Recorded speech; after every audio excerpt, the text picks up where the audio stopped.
സർക്കാരിന്റെ ശുചിത്വ ഗ്രാമം പവിത്ര ഗ്രാമം പദ്ധതി പാളി. ചീഞ്ഞുനാറി കൈത്തറി ഗ്രാമം.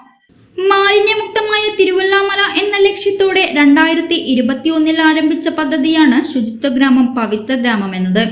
എന്നാൽ കേരളത്തിന്റെ കൈത്തറി ഗ്രാമം എന്നറിയപ്പെടുന്ന കുത്താംപുള്ളി കൈത്തറി ഗ്രാമത്തിൽ ജനവാസ കേന്ദ്രത്തിൽ മാലിന്യം കുമിഞ്ഞുകൂടുകയാണ്. കുത്താംപുള്ളി പ്രാഥമികാരോഗ്യ കേന്ദ്രത്തിന്റെ തൊട്ടടുത്താണ് ഈ മാലിന്യ കൂമ്പാരം എന്നതും ശ്രദ്ധേയമാണ്. കൈത്തറി വസ്ത്രങ്ങളുടെ മനോഹാരിത തേടി പ്രതിദിനം നൂറുകണക്കിന് ആളുകൾ വന്നു പോകുന്ന കൈത്തറി ഗ്രാമത്തിൽ പകർച്ചവ്യാധിക്ക് സാഹചര്യം വർദ്ധിക്കുമ്പോഴും അധികൃതർ മൗനത്തിലാണെന്നതും മാലിന്യം തള്ളുന്നവർക്ക് പ്രചോദനമാണ്. പ്ലാസ്റ്റിക് മാലിന്യങ്ങൾ ശേഖരിക്കുവാൻ ഹരിതകർമ്മസേന വാർഡിൽ പ്രവർത്തനമുണ്ടെങ്കിലും പ്ലാസ്റ്റിക് മാലിന്യങ്ങൾ അടക്കമുള്ളവ കൂട്ടിയിട്ട് കത്തിക്കുകയാണിവിടെ. ജനവാസ മേഖലയിൽ പ്ലാസ്റ്റിക് കത്തിക്കുന്നത് മൂലം ക്യാൻസർ പോലുള്ള മഹാമാരികൾ പടരുമെന്ന റിപ്പോർട്ടുകൾ വരുമ്പോഴും അധികാരികളുടെ മൂക്കിൻ തുമ്പിൽ പ്ലാസ്റ്റിക് മാലിന്യങ്ങൾ കത്തിത്തീരുകയാണ്.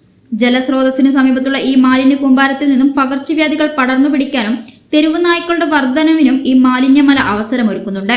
വലിയൊരു ദുരന്തത്തിന് സാക്ഷ്യം വഹിക്കും മുൻപെങ്കിലും അധികൃതർ ഇടപെട്ട് ആവശ്യമായ നടപടികൾ സ്വീകരിക്കുമെന്ന് നമുക്ക് പ്രതീക്ഷിക്കാം.